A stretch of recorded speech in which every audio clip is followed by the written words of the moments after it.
Hey everyone, it's your boy, Richard Wolfsbane. And I know y'all only know me as Tactical Rip Roms or Tactical Rip Gaming, but this little video is in response to Shine Comic's horrible take on his latest YouTube short.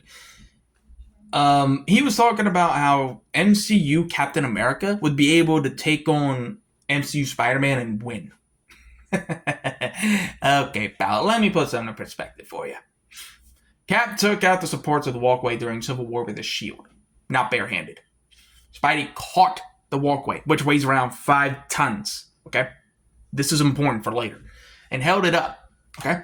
The heaviest thing Cap ever threw was his motorcycle in Age of Ultron, which weighs around, not around, but between half a ton, which is 1,000 pounds, to 1,500 pounds. And that was with momentum. Spidey caught a 5-ton walkway that was falling on him. And the speed that walkway must have went probably felt like 10 to 15 tons after he caught it. And he still held it up, no problem. Well, not no problem. He still had to put in a little bit of effort. You could hear him grunting like, Anyways, and dude in the back of your short brings up a really good point. Granted, it's yourself, but Bucky was trying to kill Cap.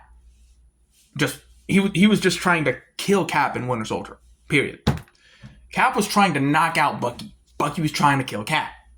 Bucky rammed his fist fully into Cap's shield. And Cap was still having a hard time holding him back. Ay, Dios mío, man. He couldn't even hold Bucky back after Bucky stabbed a van and was trudging at Cap with the knife embedded into the van and was still going through the van like a hot knife through butter. That knife wasn't hot. That was just a normal ass military knife. He stabbed into the van, trudging at Cap, just cutting into the van more. And that causes a lot of friction, mind you. All you hear is, damn, that's my horrible take as a pterodactyl. That's beside the point. Cap was having a hard time going up against Bucky, who was going for the kill. Okay? If Bucky was trying to incapacitate, that would be another story. But no, Bucky was trying to take his head off.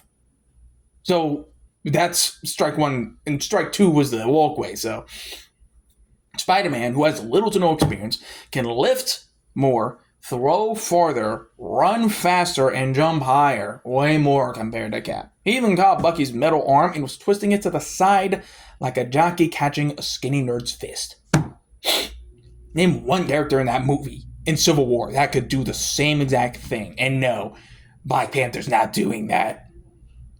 He is relative to Captain America and Bucky. No, Black Panther's not doing that shit. I mean, it was either before or after that. Bucky threw what looked like an ad board at Spidey, then having to run to a pillar to catch his breath. Spidey yelling, "Hey, I think you dropped this!" Chucked the ad board back at Bucky, nearly cooking his head off. Bucky looked back like, "Woo!" Like, that would have scared me too. I mean, hell, like, half an hour after that, Spidey, like, his webs alone could hold a 50-foot tall Ant-Man by the legs. Like, Ant-Man's legs were like this, he's 50-foot tall, starts holding them in place with his webs. And the legs are the strongest muscle groups of the body. How was he able to hold Ant-Man's 50-foot tall legs? What? And in Infinity War, Spidey was hurting Thanos and was pushing him back a bit. Like, he was like, it's like portal kick, portal punch, and all that shit. And he was actually putting a little bit of pain on Thanos. Cap, during the same movie, was barely lifting up Thanos' hand. And Thanos wasn't even using the Power Stone to push him down, because he was barely trying to push him down. He was barely trying to push Cap down. But after Thanos saw Cap's fighting spirit, he, Thanos again, knocked out Cap with a single punch. And this is without the gauntlet. Like, he was using the gauntlet to push Cap down, and he wasn't even using the Power Stone. So he used his ungloved fist, knocked Cap out with a single punch.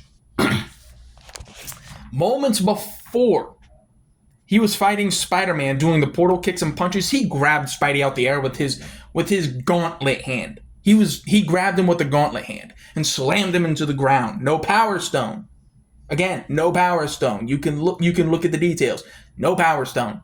Slammed Spidey into the ground, and he was still very conscious. Slammed him, just and Spidey was still conscious. He knocked Cap out with a single punch. Slamming someone is gonna knock someone out more times than punching someone in the jaw. Granted, Thanos is like 10 foot tall. He's a big dude. And his fists are like the size of my head. So yeah, I can understand him knocking Cap out, but him not knocking out Spider Man by slamming him into the ground? Bro had him at like 10'6" by grabbing him out the air and slamming him back down onto the crust of Titan. That should have knocked out Spidey if not killed him, but no. Spidey was still very conscious. He was like, oh God. If anything, he had the winds knocked out of him. He wasn't knocked out. So, no. MCU Cap loses to MCU Spider Man every time. And no. Don't bring up the standalone movies. Don't. Spidey without the Stark suit was lifting debris off of his back. Which, all of that debris combined within the first standalone Spider-Man movie for the MCU weighs more compared to the walkway. So yeah, you say that we don't watch the movies? Brother, I think you're just more of a dick writer than anything else. So how about you get off of MCU Captain America's dick and actually get a life, brother? Jesus fucking Christ.